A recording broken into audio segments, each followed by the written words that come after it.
So you purchase the camera, you put the lens, you put the lights on, you put the camera on the tripod, and you're ready to film yourself. But the result is boring. In this video, I'm going to show you how to go from this to this. First of all, we need to get rid of all the light. This light here and this light just here. And we have to do something about this because I don't like this. The first thing to do is to eliminate any source of light. I also forgot this light, the donut. Because of the window we have a real problem, because we have so much light from the back. So let's change the curtains. I have some very good curtains that can block the light. Let's put them on.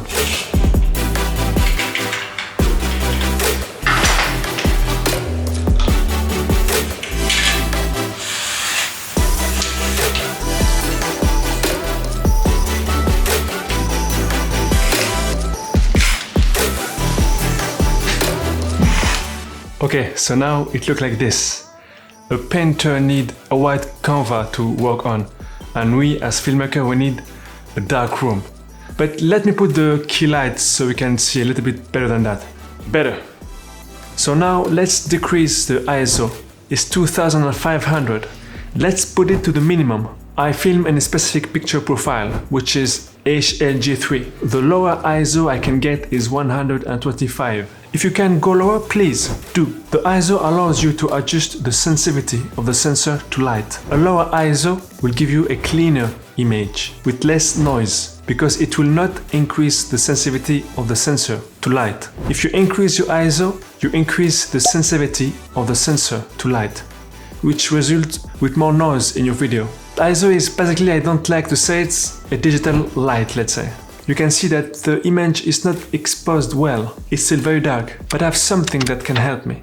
So remember, ISO is at the minimum. I don't touch the shutter speed because I shoot at 25 FPS, so I need 1/5 of the second as shutter speed.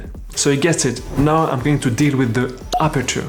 Aperture refers to the opening in the lens through which light passes from any source to enter the camera sensor. Aperture is measured in f-stop, represented by numbers like f2.8, f4, f8, f11. The f-stop number indicates the size of the aperture. A lower f-stop number, for example 2.8, represents a larger aperture. It allows more light to enter the camera sensor. A higher f-stop number, like we are now, f13, represent a smaller aperture, allowing less light to enter. So now it's time to add some light by adjusting the aperture. Now we are going to go as low as possible, which is with this lens f2.8. A lower aperture allows the camera sensor to get more light. The image will be more clear and less noisy. So you understand why we put a lower ISO, because we don't want to have a noisy image with a digital light, let's say, by increasing the sensitivity of the camera sensor to light. We just want more natural light, and we can have more light by lowering the aperture. And the lower is the aperture, the more shallow depth of field you will have. You can easily see the difference in the bokeh. So the first light is already done. It's the main light. It's called the key light. I use it with the softbox to soften the light.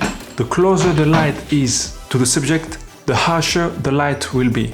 The light will be at around 45 degrees from the chair where I'm sitting. The light I use is the newer 660 LED. It's a pack of 2 lights. You can change the light from white to yellow. More specifically from 3200 Kelvin to 5600 Kelvin. Let's do some adjustment with the key light and add another light, the fill light. The fill light purpose is to balance the overall lighting. The fill light gives us more detail and it balances the intensity of the shadow created with the key light. I'm going to put the fill light just behind me, not exactly behind me, and in the opposite direction of the key light. This helps balance the lighting and reduce the intensity of shadows created by the key light. The intensity of the fill light should be low. Don't put too much light on the fill light or it's going to look very bad. This is so much better, right? We are not done yet. Let's add some practical light. I'm going to use the big screen as a practical light with the laptop and this lamp too. Practical light are just lights that are naturally in a scene. They help to create an environment that feels natural or to create a certain mood. I added this old film camera for decoration. You can see it in the frame. We are going to end with the last touch. I'm going to add a filter. It's a black mist filter. The black mist filter gives us a great cinematic film look. The black mist filter is a diffuser filter, and it gives us a bloom in the highlight and soften and smooth the skin and the imperfection. And it also raises the contrast. We basically want to get rid of the digital sharpness to have a more cinematic film look. They come up with different strength, and I have the NSI Black Mist 1/4 strength. You can see the result with and without the black mist filter.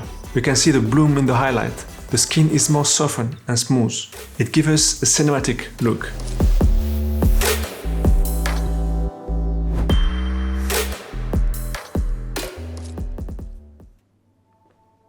You can use the 3-point light technique in any scene. The 3 lights are the key light, which is the main light. The second one is the fill light, and the third one is the background or particle light. As long as you understand this, you can break the rules and do as you want. Sometimes you may not need a fill light or even a key light. It depends on the scene and what motivates you to use any light. Understand the quality and direction of light. Look around you and try to see where the light comes from, the direction and the strength of the light. Ask yourself, what mood do I want? Do I need a harsh light, a soft light? Experiment with different angles to achieve the desired look and to improve the texture or mood in a scene. Don't be scared of being creative. Creativity is very important. I'm sure that you are a creative person, so don't hesitate to try and experiment and learn along the way. Thank you for watching. You can like and subscribe, and I'll see you in the next video. Bye.